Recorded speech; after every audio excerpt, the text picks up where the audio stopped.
नमस्कार साथियों, एक बार फिर से आप सबका न्यू लाइट विद दीपक में बहुत बहुत स्वागत है। आज हम लोग पढ़ेंगे अनुच्छेद 19।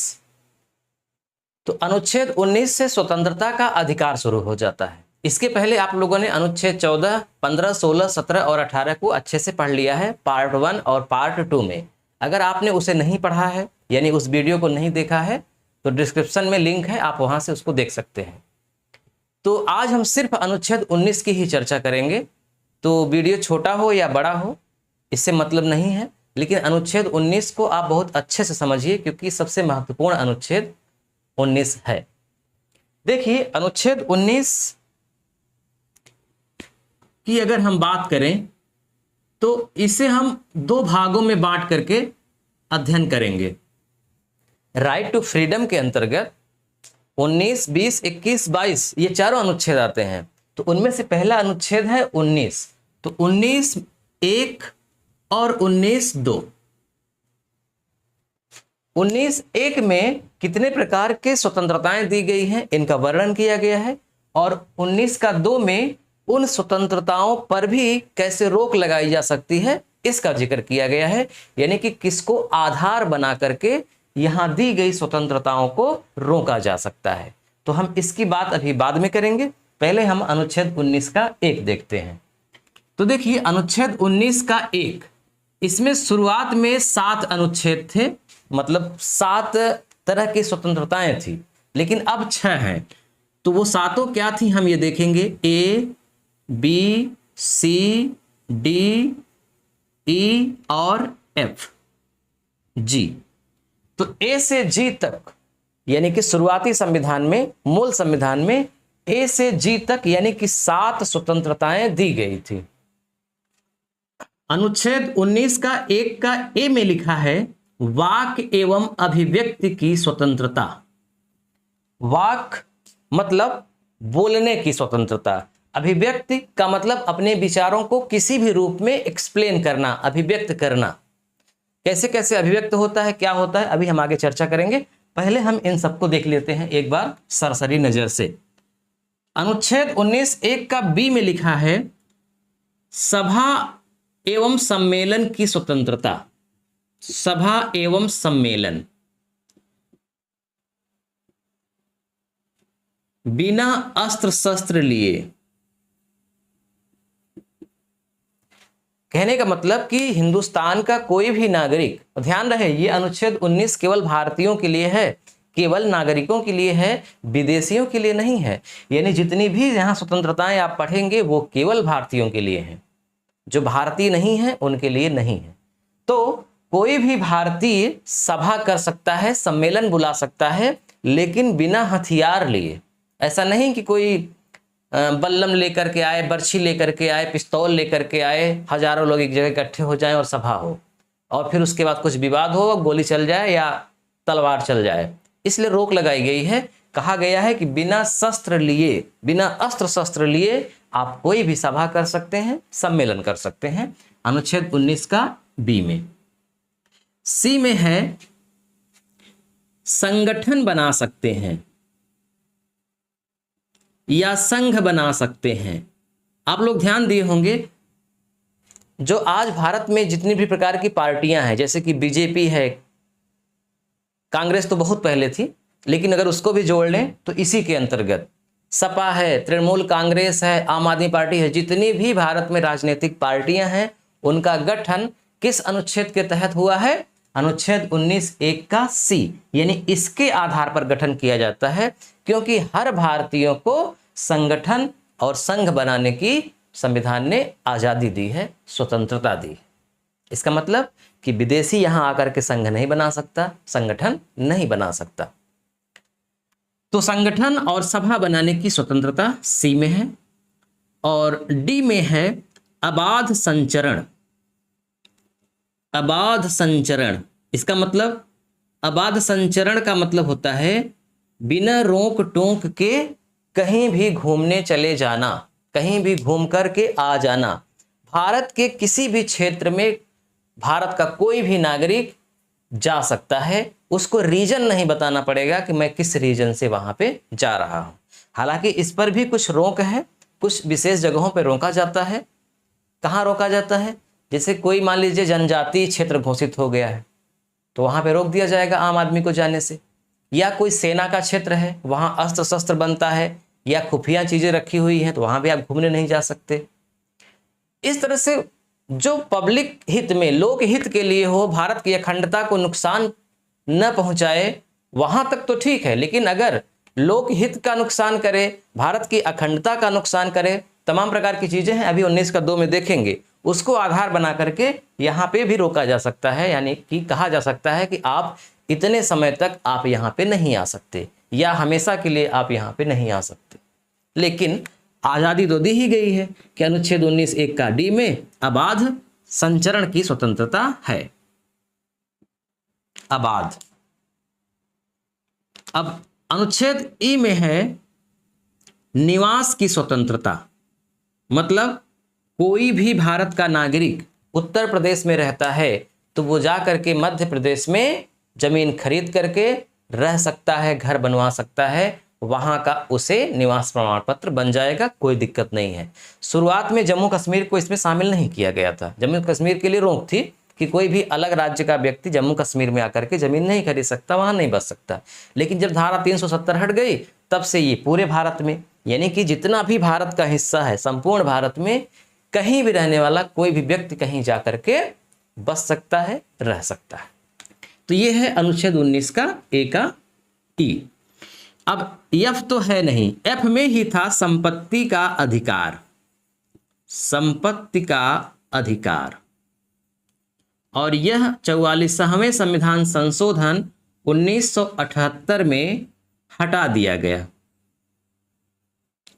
भारत में 44वां संविधान संशोधन हुआ, जनता पार्टी की सरकार में संशोधन हुआ था ये 1978 में, और फिर संपत्ति के अधिकार को यानी कि एफ को डिलीट कर दिया गया और अब इसे 300 का अनुच्छेद 300 क में इसे रखा गया है और लीगल राइट है, यानी कि वैधानिक अधिकार है।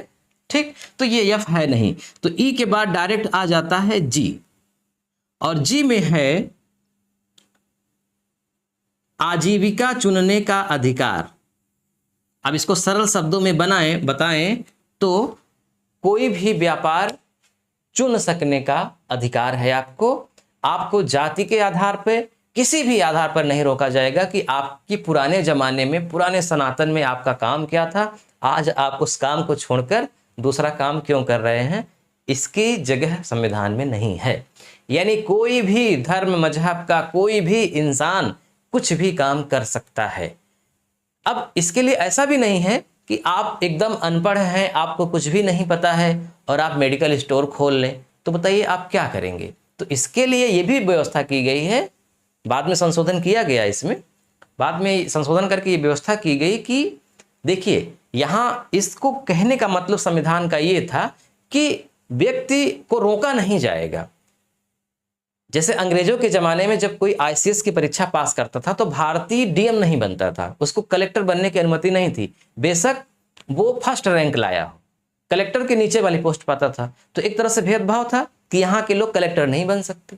लेकिन आज ऐसा नहीं है, आज कलेक्टर बन सकते हैं, लेकिन एक अनपढ़ व्यक्ति कलेक्टर नहीं बन सकता। उसके लिए एक प्रक्रिया है, उस प्रक्रिया से जो गुजरेगा, उसको फुलफिल करेगा, परीक्षा पास करेगा, वो बन जाएगा। उसको नहीं रोका जाएगा कि आप किस जात, किस धर्म, किस मजहब के हैं।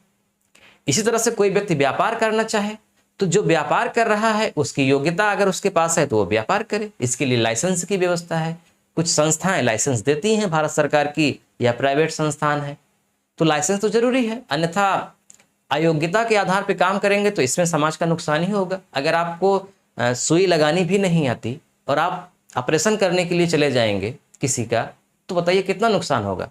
तो इसके लिए तो व्यवस्था ये होनी चाहिए, ये सही अच्छी बात है योग्यता के आधार पर, लेकिन रोका नहीं जाएगा। अगर आप डॉक्टर बनना चाहते हैं तो उस कैटेगरी में जाइए, पढ़ाई करिए, सब कुछ करिए, रोक नहीं है। कहने का भाव यहाँ पे ये है। तो इस तरह से 1, 2, 3, 4, 5 और 6 स्वतंत्रताएं हमारे संविधान के अनुच्छेद 19(1) का अनुच्छेद 19 का 1 में दी गई हैं। अब इसमें जो पहला है वाक एवं अभिव्यक्ति की स्वतंत्रता, ये बहुत व्यापक है। इसको हम थोड़ा सा अलग से देखेंगे। बाकी यहाँ पे इन सबको हमने बता ही दिया, यहाँ पे कुछ अलग से बताने की आपको आवश्यकता नहीं है।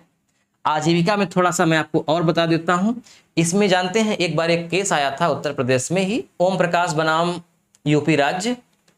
इसमें हुआ क्या कि ऋषिकेश में कुछ लोग अंडा बेचने के लिए दुकान लगा दिए। तो वहाँ पे धार्मिक लोग यानी कि हिंदुओं ने इसका विरोध किया कि ये हमारा धार्मिक स्थल है, आप यहाँ पे अंडा मत बेचिए, मांस मत बेचिए। तो वो केस चला गया। तो वहाँ पे मतलब जो निर्णय आया तो उसमें ये आया कि ठीक है, आप अनुच्छेद जी के तहत 19 जी के तहत आपको आजीविका चुनने का अधिकार है कि आप चाहे अंडा बेचें, चाहे मछली बेचें, चाहे सब्जी बेचें, चाहे कपड़ा बेचें, चाहे जो बेचें, इसका अधिकार आपको है।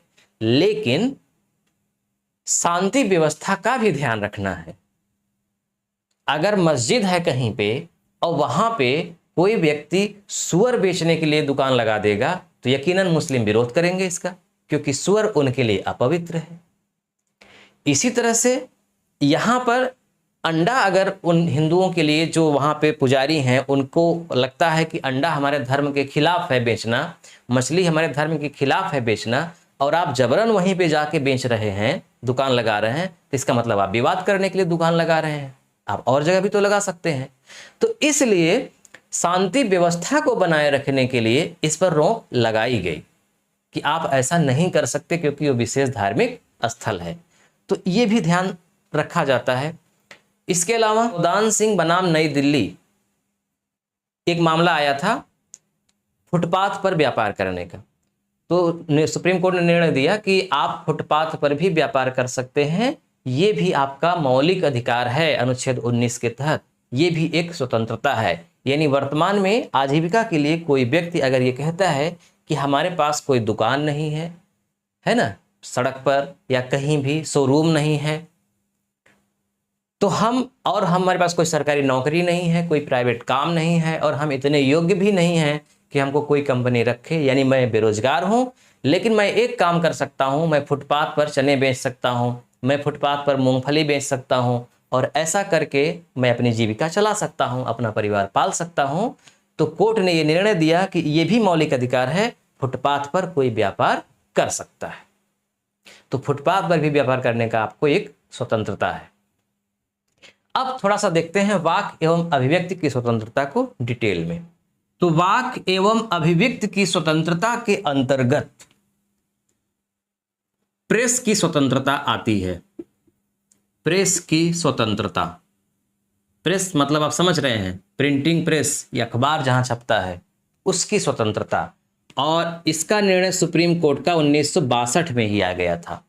हुआ ये कि यहाँ पर बोलने की, अपने विचारों को व्यक्त करने की तो बात समझ में आ रही। यहाँ अभिव्यक्ति का मतलब ये बहुत बड़ा व्यापक शब्द है, इसकी परिभाषा सुप्रीम कोर्ट को ही करनी पड़ी।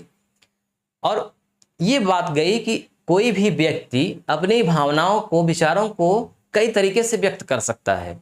जैसे कोई नाच कर व्यक्त कर सकता है, कोई हंस कर व्यक्त कर सकता है, कोई गा कर व्यक्त कर सकता है, कोई कार्टून बना करके व्यक्त कर सकता है, कोई पेंटिंग करके, है ना। हजारों तरीके हैं अपनी भावनाओं को व्यक्त करके। जरूरी थोड़ी ना है कि हम उसको बोलने से भी ज़्यादा बहुत सारे तरीके हैं भावनाओं को व्यक्त करने का।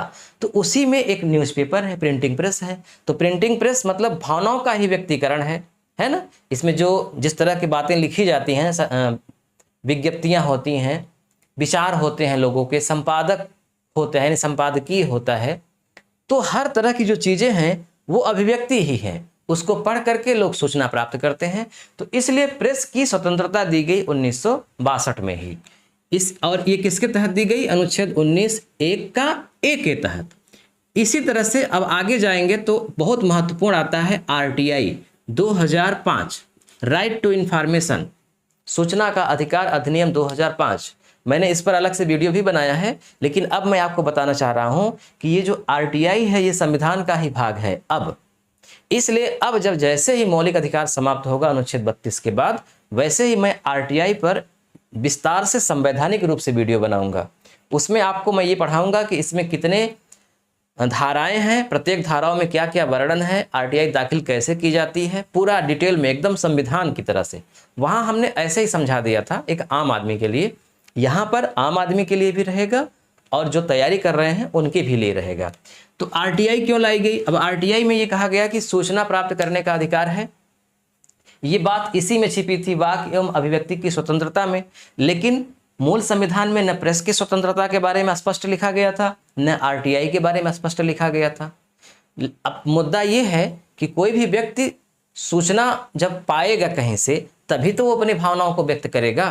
कोई व्यक्ति जब पेपर पढ़ेगा तभी तो पता कर पाएगा ना कि इस समय जो देश में, भारत में जो हो रहा है वो गलत हो रहा है कि सही हो रहा है। भारत के प्रधानमंत्री जी अच्छा कर रहे हैं या बुरा कर रहे हैं, ये तो प्रधानमंत्री जी के पूरे कार्यों को जब कोई पढ़ेगा, जानेगा, समझेगा, तब ना समीक्षा करेगा, तब ना अपनी अभिव्यक्ति को व्यक्त करेगा। इसलिए पहले तो अधिकार होना चाहिए जानने का। इसीलिए ये इसी के अंदर छिपा हुआ था। इसीलिए आरटीआई आई कि कोई भी भारत का नागरिक किसी भी सरकारी विभाग से सूचना प्राप्त कर सकता है, ये उसका मौलिक अधिकार है। ध्यान रहे, अब ये मौलिक अधिकार के अंतर्गत आएगा। क्यों आएगा? क्योंकि अनुच्छेद 19 में इसे शामिल किया गया है। यानी सूचना प्राप्त करने का अधिकार एक संवैधानिक अधिकार है, मौलिक अधिकार है।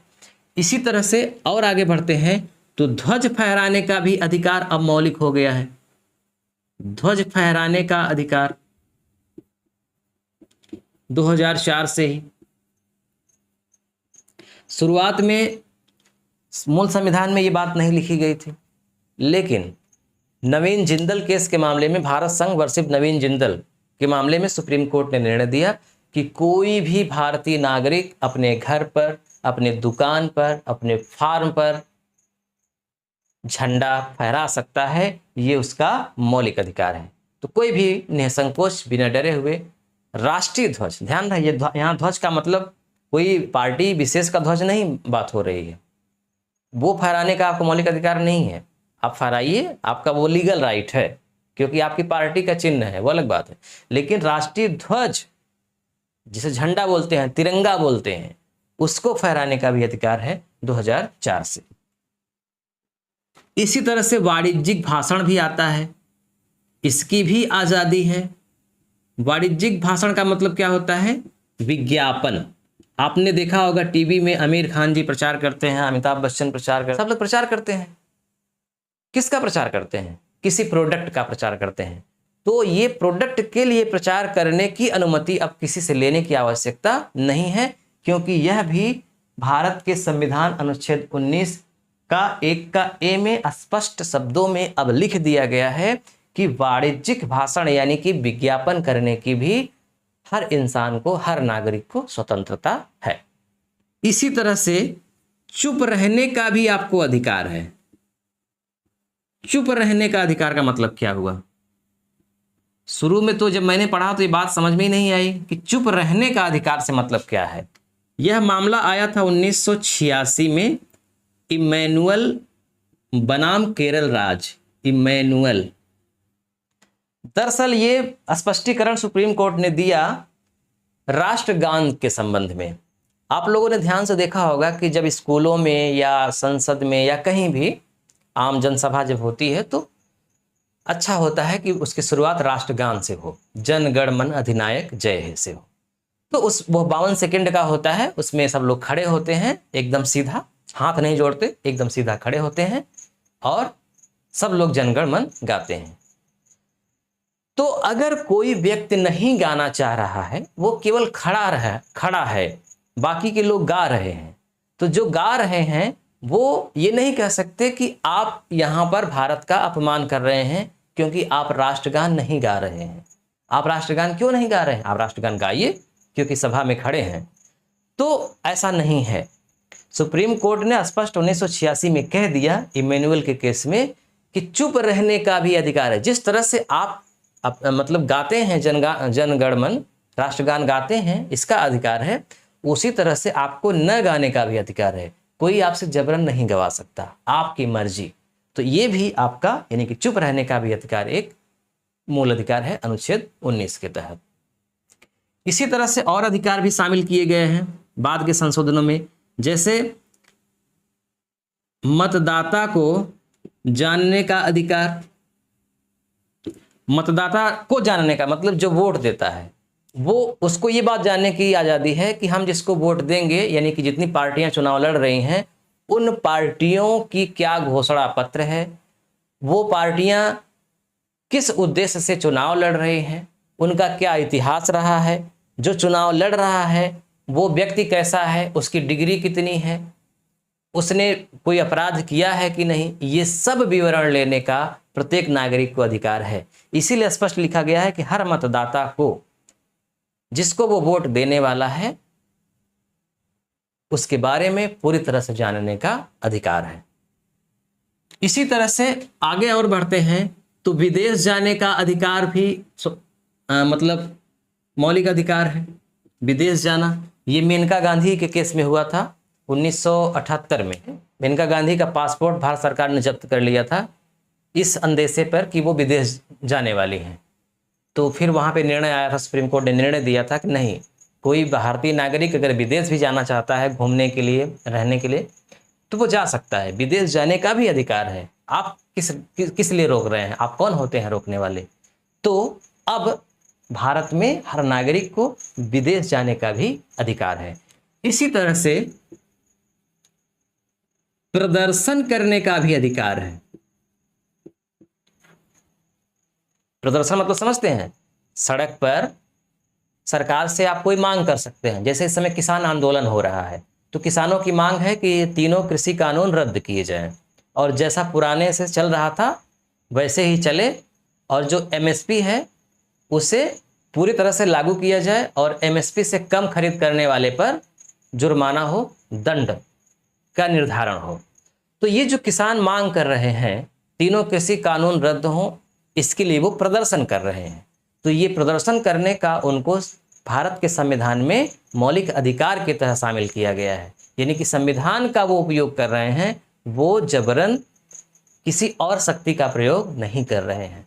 तो प्रदर्शन करने का भी अधिकार है। अब इसी में अगर आप ये सोच रहे होंगे कि हड़ताल करने का अधिकार, हड़ताल का अधिकार या तालाबंदी का अधिकार भी इसका मतलब मौलिक अधिकार है, क्योंकि आमतौर पर जैसे सरकारी डॉक्टर होते हैं तो कोई घटना घट जाती है तो एक साथ सारे डॉक्टर काम करना बंद कर देते हैं, या सारे वकील वकालत करना बंद कर देते हैं एक साथ, तो ये हड़ताल हो गई।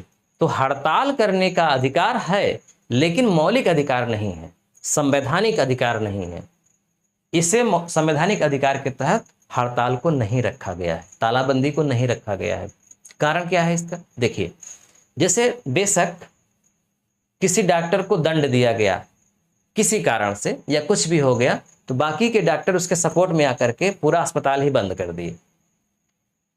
खिलाफ तो किसी एक व्यक्ति से है, हो सकता है सरकार से खिलाफ हो या किसी प्राइवेट व्यक्ति से खिलाफ हो, लेकिन उनका ये गुस्सा अस्पताल बंद करने का परिणाम ये होगा कि वहां पर आम नागरिक परेशान होगा, उसकी जान भी जा सकती है।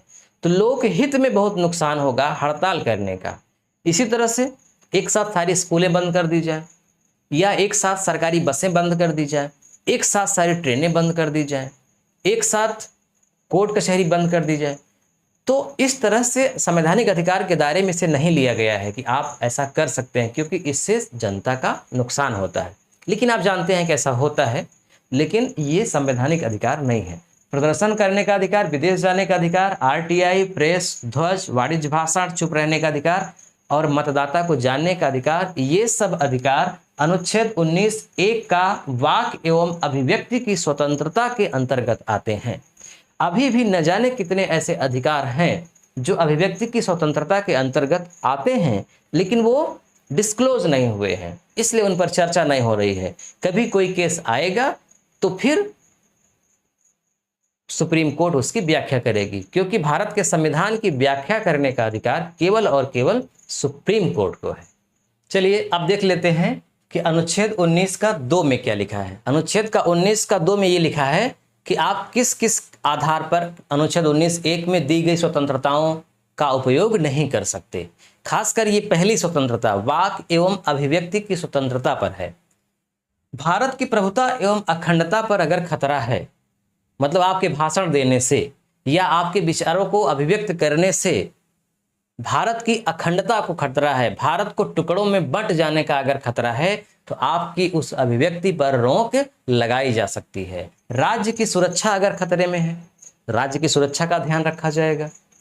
लोक व्यवस्था बनी रहे, शांति व्यवस्था बनी रहे। आपके भाषण दे देने से या आपके कुछ ऐसा बोल देने से, कर देने से अगर अव्यवस्था फैल जाती है, प्रशासन संभाल ही नहीं पा रहा है, इतने दंगे हो रहे हैं केवल आपके कह देने से, तब भी ये गलत है, इस पर भी रोक लगाई जा सकती है।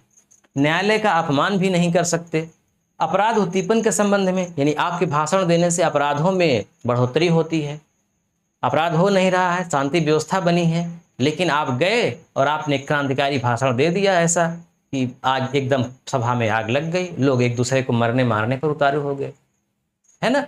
तो ऐसा भी आप नहीं कर सकते, और अगर आप करते हैं तो मानहानि का केस भी हो सकता है। यानी मानहानि के भी आधार पर, मानहानि को भी आधार बनाया जा सकता है कि किसी व्यक्ति के गरिमा पर ठेस पहुंची है, आपने किसी व्यक्ति का पर्सनल मजाक किया है, व्यक्तिगत जो नहीं कहना चाहिए आपने वो किया है, तो वो मानहानि का भी केस कर सकता है। यानी इस पर भी आधार बनाया जा सकता है। तो ये सारी बातें को ध्यान में रखा गया है, इसीलिए स्पष्ट अक्षरों में लिखा गया है कि अनुच्छेद 19(2) के आधार पर अनुच्छेद 19(1) में दी गई सभी स्वतंत्रताओं पर रोक लगाई जा सकती है।